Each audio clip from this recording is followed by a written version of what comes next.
Unajiuliza jamani? Safari inaendelea. Safari.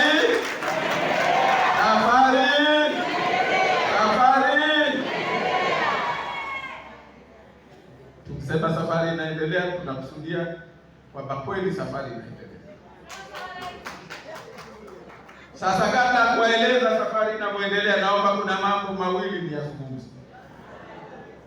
Maana haya kama sote hatukuwa tukawa pamoja, haya yanaweza kutubabaisha katika safari yetu. La kwanza, baada ya kutokea haya yaliyotokea, njia ya kwanza, kwa sababu ukienda kwenye mapambano huchagui njia moja, unachagua njia zote ambazo zipo. Wanasema una ya kwanza, una ya pili, una sijui zozote utakazokuwa nazo.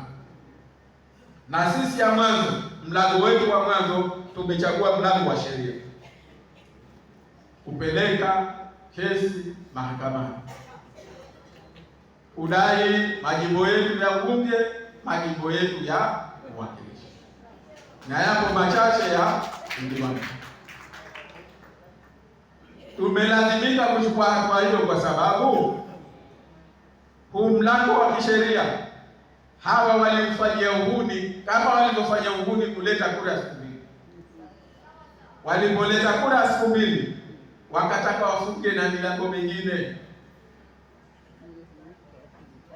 wakaondoa kutoka siku 30 zilizokuwepo, siku 14 zilizokuwepo, wakasema kwamba ukitaka kupeleka kesi mahakamani, kudai haki yako katika uchaguzi, wanakupa siku 7.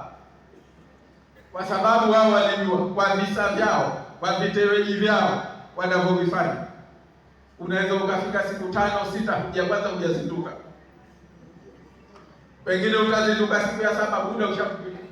Ndio hesabu zao hawa, ndio hesabu yao ya kiwizi. Maana mambo yao yote wanayapanda kiwiziwizi. Lakini la pili walilofanya ni kuongeza gharama ya kufungua kesi, kutoka pesa zilizokuwepo sasa kufungua kesi moja ni shilingi milioni 2.5. Unauona uhuni wao katika hili kwa sababu moja, ndugu zangu, kwa sababu wao wenyewe kwa takwimu za kiserikali, mwananchi, pato la mwananchi wa Zanzibar ni wastani labda wa shilingi milioni 2.8 kwa mwaka mzima, kwa mwaka mzima.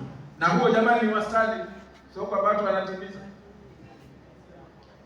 Sasa leo unapokwenda kumwambia kufungua kesi moja ya kudai haki yake, na sio haki yake mwenyewe, ni haki ya wananchi waliomchagua. Watu, haki ya watu labda 5,000, 6,000, 10,000, unamwambia haki za watu hawa wote zipotee kwa sababu yeye lazima alipe milioni 2.5. Huu ni uhuni. Ndio tunaosema nchi hii tumefika bara inaendeshwa kihuni.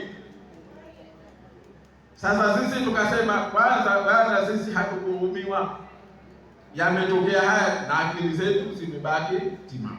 La mwanzo tukasema ndani ya siku, na sisi tumefungua kesi hata siku 7 hazijamalizika. Jamani, mmenifahamu? Tumefungua kesi kwa uwakilishi kwa sababu ndio uliowekewa siku 7.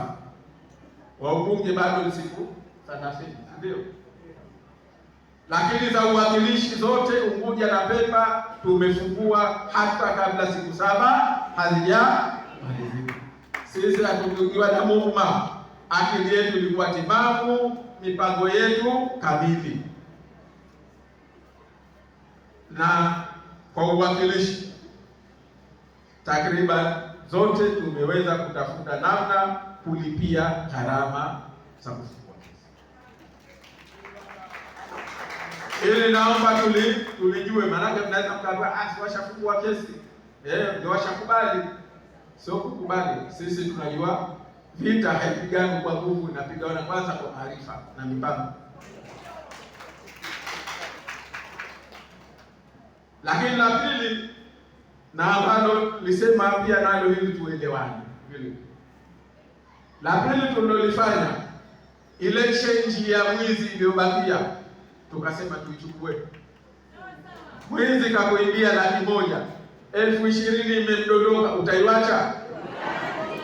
Kwa hivyo na sisi tukasema vile vitu walivyoviacha vilivyowadondoka, maana hawa hatuwezi kweli kweli.